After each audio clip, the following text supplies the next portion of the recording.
ہم نے بیرون ملک میں ایک بات عجیب دیکھی کہ پاکستانی نوجوان باہر ملک چلے جاتے ہیں، بہت جلدی شراب پینا شروع کر دیتے ہیں، بہت جلدی سور کا گوشت کھانا شروع کر دیتے ہیں، بہت جلدی بدکاری کا ارتکاب شروع کر دیتے ہیں، اس قسم کی برائیاں بہت جلدی اپنا لیتے ہیں، مگر وہ جتنے مرضی شرابی کبابی بن جائیں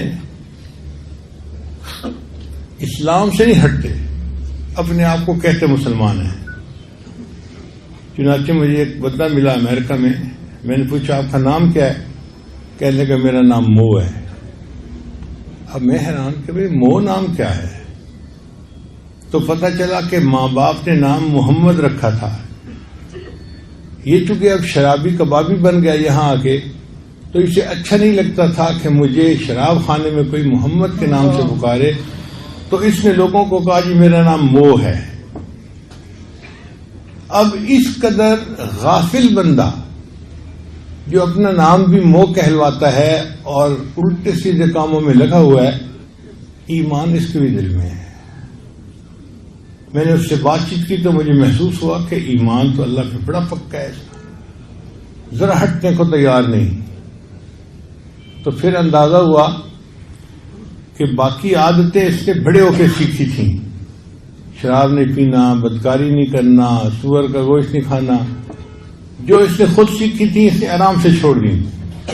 اور جو بات بچپن میں ماں نے سکھائی تھی کہ بیٹا اللہ ہے جس نے کائنات کو پیدا کیا، جس نے دین کو بھیجا، یہ چونکہ بچپن میں ماں نے سکھائی تھی یہ اتنی ڈیپ روٹڈ تھی کہ بچہ اس کو چھوڑنے کے لیے تیار نہیں تھا۔ چنانچہ ایک اور امریکن نوجوان تھا، اس کا عجیب و غریب واقعہ ہے کہ دفتر میں کام کرتا تھا تو اس کو دفتر کی ایک امریکن لڑکی پسند آ گئی، وہ بیچارہ اس کے عشق میں گرفتار ہو گیا۔ اب وہ چاہتا تھا کہ میری اس کے ساتھ شادی ہو جائے، مگر وہ انگریز لڑکی مانتی نہیں تھی۔ وقت گزرنے کے ساتھ ساتھ اس کی حالت اتنی عجیب ہوئی کہ اس کو یوں لگتا تھا کہ بس پوری دنیا میں اگر کوئی میرا مقصد ہے تو میں نے اس لڑکی سے شادی کر کے رہنا ہے۔ اس نے اس سے بات کی کہ تو جو شرط لگائے گی میں قبول کروں گا، شادی میں نے تجھ سے کرنی ہے۔ لڑکی نے اپنے والدین سے بات کی، لڑکی کے والد نے کہا کہ ٹھیک ہے ہم تمہاری شادی کر دیں گے، مگر چند باتیں اس سے ہم منائیں گے۔ کون سی باتیں؟ پہلی بات یہ کہ شادی کے بعد یہ واپس اپنے ملک پاکستان کبھی نہیں جائے گا۔ لڑکا مان گیا۔ تم اپنے والدین سے کبھی رابطہ نہیں کرو گے، یہ بھی مان گیا۔ تمہارے جتنے مسلمان دوست ہیں تم ان سب سے بے تعلقی اختیار کر لو گے۔ لڑکا اس بات کو بھی مان گیا۔ پھر جس ایریے میں تم رہتے ہو وہاں اپنا گھر چھوڑ کے، جہاں لڑکی کے ماں باپ کا گھر ہے جو عیسائیوں کی آبادی تھی، وہاں تم اپنا گھر لو گے۔ لڑکا یہ بھی مان گیا۔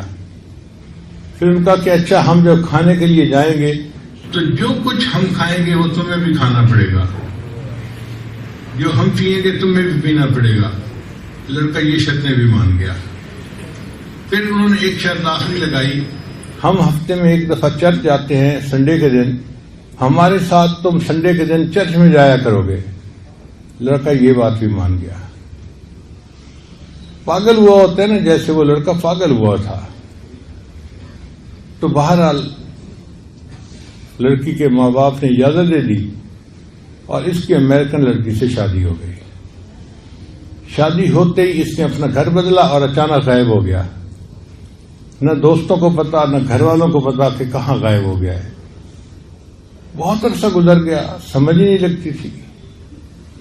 اللہ کی شان دیکھیں کہ 2 سال اس طرح یہ لڑکا غائب رہا۔ 2 سال کے بعد ایک دن امام صاحب مسجد میں فجر کی نماز کے لیے آئے تو انہوں نے دیکھا کہ یہ لڑکا بھی مسجد میں داخل ہوا اور اس نے فجر کی نماز پڑھی۔ پھر امام صاحب سے بات ہوئی تو امام صاحب نے کہا بھائی کہاں غائب ہو گئے، 2 سال سے آپ کو دیکھا ہی نہیں، آج آپ اچانک برآمد ہو گئے ہیں کہیں سے۔ کہنے لگا جی میں مسجد کی بجائے کمرے میں بیٹھ کے سٹوری سناؤں گا۔ امام صاحب مسجد کے کمرے میں لے آئے۔ اس نے کہا جی کہ میرے اوپر ایسا غلبہ تھا اس لڑکی کا، عشق کا، کہ میں کہتا تھا کہ جو مرضی ہو جائے مجھے اس لڑکی سے شادی کرنی ہے۔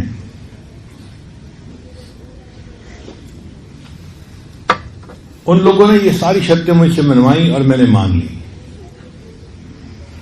شادی کے بعد میں نے اپنی بیوی کے ساتھ زندگی گزارنی شروع کر دی۔ اب اس کو تو دین سے کوئی غرض نہیں تھی،